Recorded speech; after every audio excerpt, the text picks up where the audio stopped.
Chers enfants du catéchisme et chers autres, nous poursuivons donc notre chemin de Pâques. Que s'est-il passé après l'arrestation de Jésus au jardin des Oliviers à Gethsémani? Nous avons vu que Jésus est emmené chez le grand prêtre. Il y a dans la cour du grand prêtre des gardes qui sont là, qui se réchauffent à un feu de bois, car vous savez que dans ces pays-là, les nuits sont froides. Jésus est donc dans la salle du grand prêtre où on a réuni un certain nombre de notables et d'autorités pour essayer de le juger rapidement. On cherche des faux témoins. On en fait venir quelques-uns, mais leurs avis ne correspondent pas. Finalement, il s'en trouve deux qui reprennent une parole que Jésus avait dite et que vous avez entendue lors de l'épisode des vendeurs chassés du temple. Celui-là a dit « Détruisez ce temple et en 3 jours, je le rebâtirai. » Le grand prêtre se lève et lui dit « Tu ne réponds rien à tout ce qu'il t'accuse ?» Mais Jésus garde le silence. Alors le grand prêtre invoque Dieu en disant à Jésus « Par le Dieu vivant, je t'adjure, dis-nous si tu es le Messie, l'envoyé de Dieu. » Là, Jésus ne peut plus garder le silence. Le grand prêtre l'a exhorté par le nom de Dieu, par le nom de son Père. Alors Jésus prend la parole et répond « Tu l'as dit, je le suis, et tu verras le Fils de l'homme siéger au-dessus des cieux. » Le grand prêtre, quand il entend cela, déchire ses vêtements. Pas les vêtements de Jésus, mais les siens, comme ceci. C'est une marque dans les temps anciens pour dire que c'est un sacrilège.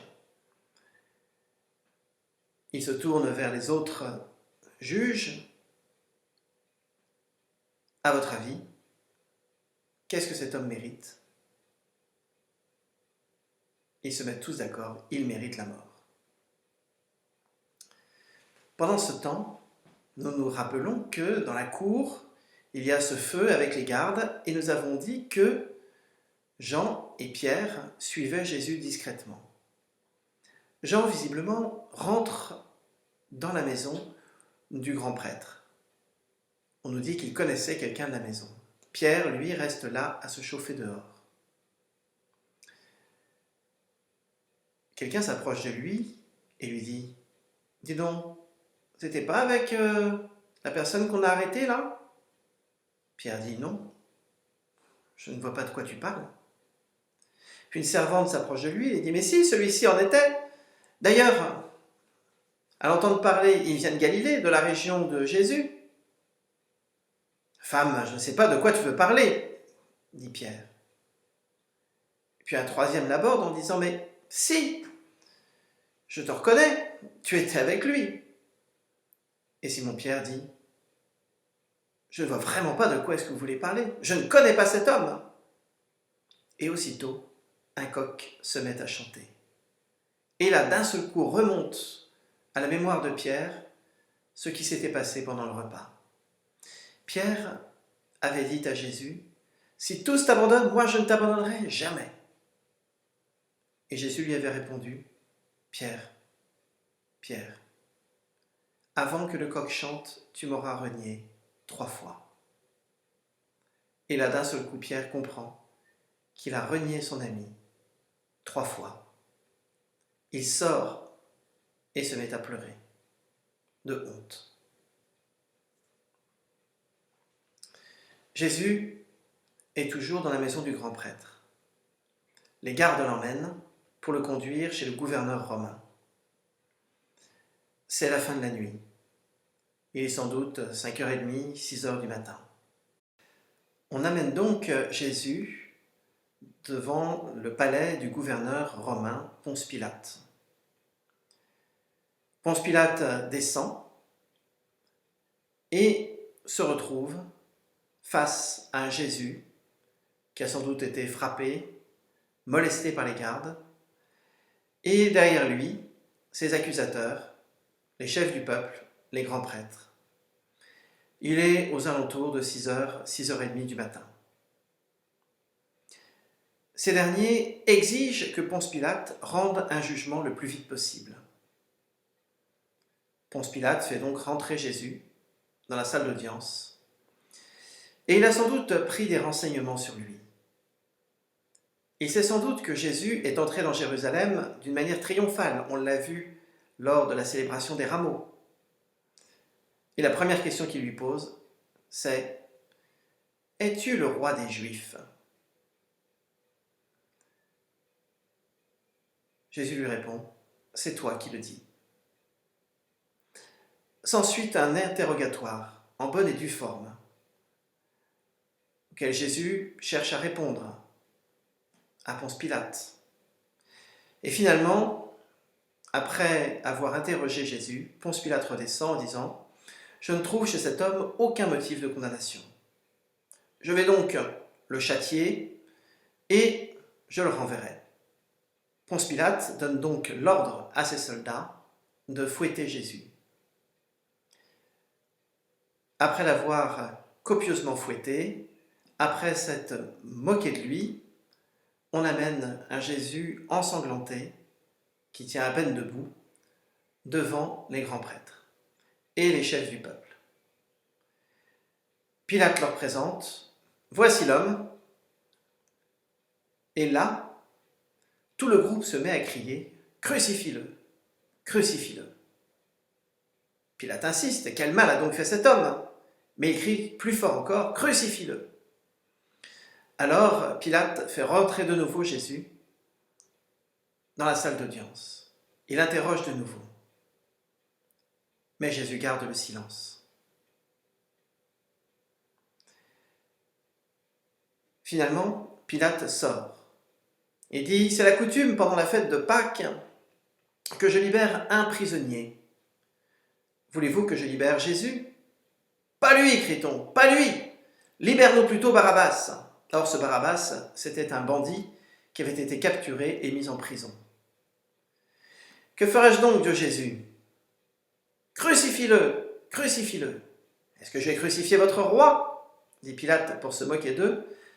Et là, les chefs du peuple et les grands prêtres répondent « Nous n'avons pas d'autre roi que César. » Pilate voit qu'il est dans une impasse. Et finalement, nous dit l'évangéliste Saint Matthieu, il prend une bassine d'eau et dit « Je suis innocent du sang de cet homme, faites ce que bon vous en semble. » Et il leur livre Jésus pour être crucifié. Il est sans doute très tôt le matin, on charge un gros morceau de bois sur les épaules de Jésus. Mais Jésus est tellement épuisé après les tortures, après les coups de fouet, qu'il arrive à peine à porter cette croix. Finalement, on réquisitionne un monsieur qui passait par là, Simon de Cyrène, et on lui demande de porter la croix avec Jésus. Jésus est traîné hors de la ville. Là, il est cloué sur la croix, avec de chaque côté de lui 2 malfaiteurs. Je vous invite à présent à regarder et à écouter ce que Jésus a vécu, ce qu'il a voulu offrir aux hommes en acceptant de mourir sur la croix. Regardons ensemble le dessin animé.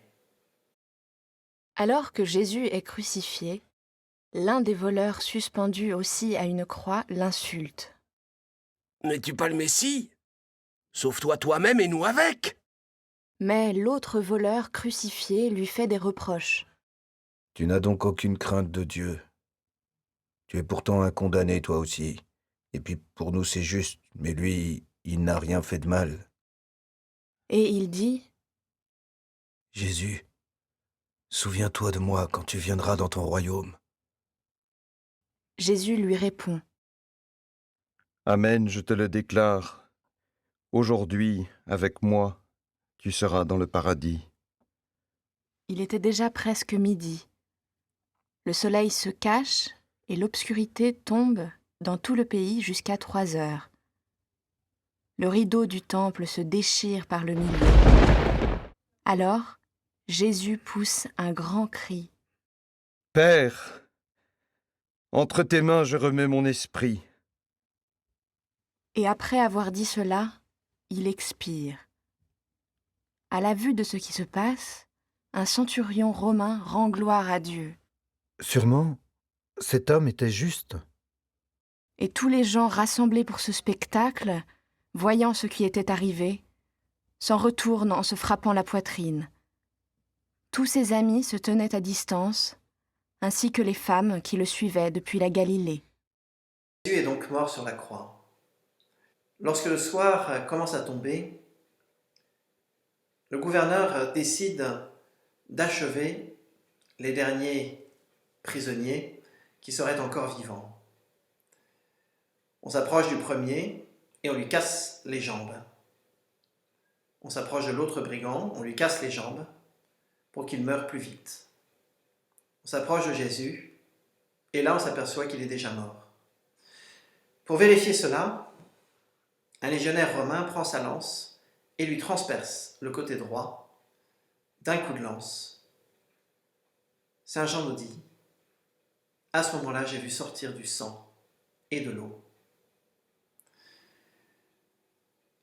Le soir arrivant, comme on ne voulait pas laisser à l'entrée de Jérusalem, pour la fête de la Pâque, les 3 cadavres exposés, le gouverneur donne l'autorisation de faire descendre les corps. Un certain Joseph d'Arimathie et un autre qui s'appelle Nicodème décident de prendre soin du corps de Jésus.